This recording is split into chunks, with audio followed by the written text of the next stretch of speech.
Hello दोस्तों, राधे राधे। मेरे YouTube channel पे आप लोगों का स्वागत है। मैं आप लोगों को भोजपुरी सोहर गीत सुनाने जा रही हूँ। आप लोगों को अच्छा लगे तो लाइक कीजिए, सब्सक्राइब कीजिए, ज़्यादा से ज़्यादा शेयर कीजिए।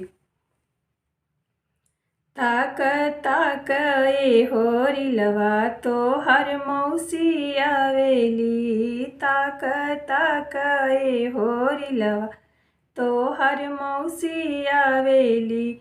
मौसी कैसे आवेली, गधा चढ़ल आवेली। मौसी कैसे आवेली, गधा चढ़ल आवेली।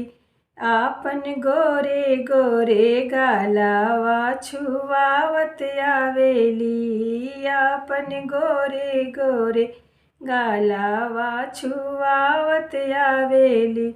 ताक ताक ए होरिलवा तो हर बुआ आवेली। ताक ताक ए होरिलवा तो हर बुआ आवेली।